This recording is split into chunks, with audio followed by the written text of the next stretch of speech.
알기 쉬운 생활법령 이제 시작을 해보도록 하겠습니다.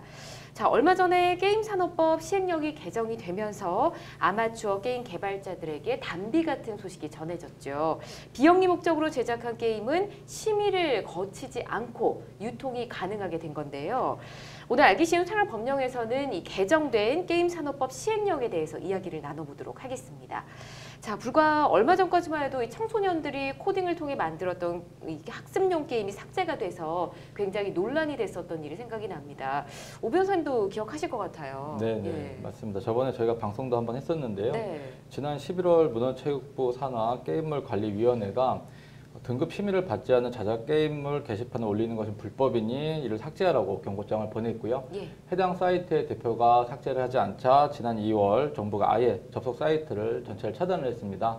그래서 삭제된 게임은 그 운영자가 미리 저장을 해놓지 않으면 다시 복구가 어려워서 네.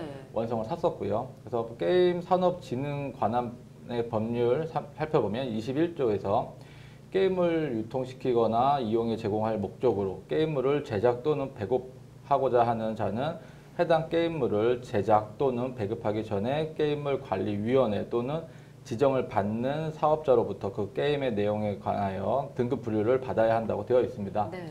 이를 근거로 문체부가 학생이 만든 게임도 예외는 아니라며 청소년이 자신의 습작 게임을 다른 이와 공유하려면 신청 절차를 거쳐 사전 심의를 받아야 한다고 이야기를 했고 사이트를 차단해 버렸던 것입니다. 맞습니다. 네. 저희 방송에서 다뤘던 내용이기 때문에 아마 보셨던 분들은 기억을 하실 텐데요. 그래서 뭐 심의를 받으면 되는 게 아닌가라고 이야기를 나눴다가 심의를 받기 위한 비용이 청소년들이 감당하기에는 굉장히 많은 비용이었기 때문에 좀 힘들다 뭐 이런 내용을 저희가 이야기했었잖아요. 그렇죠? 네, 공익 목적으로 제작된 비영리 게임만이 예외적으로 심의를 거치지 않고 공유가 가능했었는데요. 네.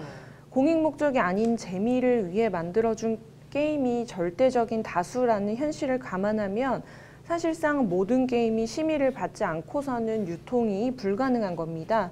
그런데 게임위원회 심의를 받으려면 적게는 수십만 원에서 많게는 100만 원 이상이 넘는 비용이 필요합니다. 무료로 게임을 배포하는 아마추어 개발자들에게는 매우 큰 금액이라고 할 수 있겠죠. 청소년들에게 더더욱 그렇고요. 결국 잘못된 심의 기준 때문에 아마추어 게임 제작자들 그리고 게임 애호가들의 자유가 침해받고 있다는 비판의 목소리가 매우 컸습니다. 네, 맞습니다. 아, 그런데 이번에 이 새 시행령에 따라서 이런 문제가 좀 사라질 것 같습니다. 그렇죠? 네, 이번 새 시행령이 이제 도입이 되었고요. 새 시행령에 따라 국내에서 비영리 목적으로 제작된 순수 공익 목적으로 일반인에게 공개된 게임은 게임의 심의를 받을 필요가 이제 더 이상 없어졌습니다. 그래서 비영리 목적이란 말 그대로 금전적인 이익을 추구하지 않는 것을 말을 하고요. 무료로 게임을 배포했다고 하더라도 돈을 내면 게임 진행에 편의를 제공하는 과금 시스템이 있거나 네. 게임 중간중간 광고를 보게 하는 식으로 수익을 창출하면 이는 영리 목적으로 게임이 만들어졌다고 간주하고 있습니다. 그렇군요. 네. 자, 게임에도 등급이 있다고 얘기를 들었거든요. 이 비영리 목적이라면 모든 등급이 심의를 받지 않아도 되는 건지 어떻게 되는 건가요? 네, 그것은 아닙니다. 우선 청소년 이용 불가 기준에 해당하는 게임은 여기에 해당하지 않아서 반드시 게임위원회 심의를 받아야 하는데요. 청소년 이용 불가 등급은 선정성, 폭력성 및 공포, 범죄 및 약물, 언어, 사행성 등 5가지 기준에 따라 정해집니다. 성표현이 노골적이고 폭력, 혐오, 범죄가 직접적으로 묘사되어 있는 경우 언어 표현이 유해하고 청소년에게 사행심을 불러일으킬 수 있는 경우라고 인정이 되면 청소년 이용 불가 등급으로 분류가 됩니다. 네, 청소년 이용 불가 등급은 당연히 뭐 심의를 거쳐야 되겠죠. 자, 그런데 이 청소년 이용 불가 게임을 불법 유통을 하게 되면 또 처벌을 받지 않을까 싶습니다. 어떤 처벌을 받게 될까요? 네, 당연히 청소년 이용 불가 게임을 유통을 하게 되면 처벌을 받는데요. 예. 징역 1년의 중형을 처해집니다. 그래서 게임산업법 제46조는 청소년 이용 불가 게임을 불법 유통하는 경우에는 1년 이하의 징역, 1,000만 원 이하의 벌금형에 처한다고 규정하고 있습니다. 또한 게임위는 아울러 불법 게임에 대한 신고 포상금 제도를 시행하려고 시행 중인데요. 2017년 한 해 동안 불법 게임을 신고한 건수가 12,000여 원에 달합니다. 네. 그리고 포상금은 2억 4천만 원 정도 지급이 됐고요. 그렇기 때문에 나쁜 게임을 이렇게 불법 유통하는 경우에는 더 큰 법적 책임이 따른다는 것을 잊지 말아야 할 것 같습니다. 네, 잘 알겠습니다.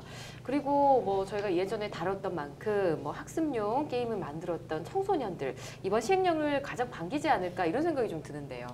네, 맞습니다. 그래서 4차 산업혁명에 발맞춰서 글로벌 인재를 양성하자는 취지에서 예. 코딩이 의무화 교육이 되었음에도 법이 따라가지 못한다는 비난이 상당히 많았습니다.